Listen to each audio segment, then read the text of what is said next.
اعوذ باللہ من الشیطان الرجیم بسم اللہ الرحمن الرحیم الا ان اولیاء اللہ لا خوف علیہم ولا هم يحزنون الذین آمنوا وكانوا يتقون۔ آج ہم پڑھیں گے رائی کے بارے میں۔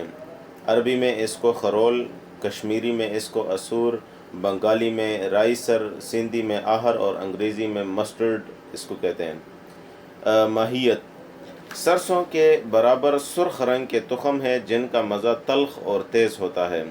مزاج اس کا گرم درجہ 3 اور خشک بدرجہ 3 ہے۔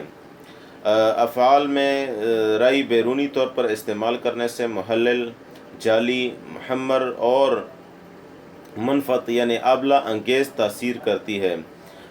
ضماد کرنے سے اولاً سوزش پیدا کرتی ہے، اس کے بعد مسکن تاثیر ہوتی ہے۔ اندرونی طور پر استعمال کرنے سے معدے کو تحریک دے کر ہاضم تاثیر کرتی ہے اور بھوک کو بڑھاتی ہے اور ورم طحال کو تحلیل کرتی ہے۔ زیادہ مقدار میں استعمال کرنے سے اس کی مقیع تاثیر ہوتی ہے، یعنی اس سے انسان کو قے بھی آ سکتی ہے۔ رائی کو اکثر امراض باردہ مثلاً فالج، ویج المفاصل، نقرس جو ہے، اور اس کے علاوہ ارک النساء، ذات الجنب، ذات الریہ میں ضماد کرنے یا مناسب ادویہ کے ہمراہ شامل کر کے مالش کیا کرتے ہیں۔ درد معدہ، درد جگر اور درد طحال کو ساکن کرنے کے لیے اس کا ضماد لگاتے ہیں۔ احتباس حیض جس کا سبب سردی ہو کو دور کرنے کے لیے اس کے آبزن میں مریض کو بٹھاتے ہیں۔ محمر اور منفت تاثیر کرنے کی وجہ سے داد، برس میں ضماد کرتے ہیں۔ نیز اورام باردہ اور خنازیر کو دور کرنے کے لیے اس کا ضماد لگاتے ہیں۔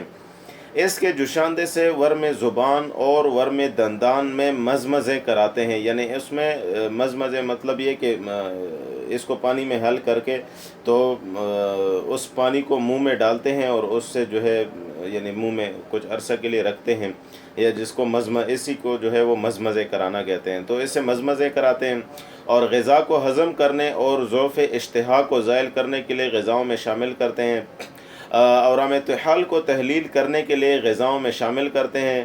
معدے سے بلغم کو خارج کرنے اور بعض زہروں کے صفوف کے اثر کو زائل کرنے کے لیے بطور مقیع زیادہ مقدار میں گرم پانی میں ملا کر پلاتے ہیں۔ تو یہ چند فوائد تھے رائی کے جو دوستوں ہم نے آپ سے ڈسکس کیے۔ امید ہے انشاءاللہ آپ کو پسند آئے ہوں گے۔ شکریہ۔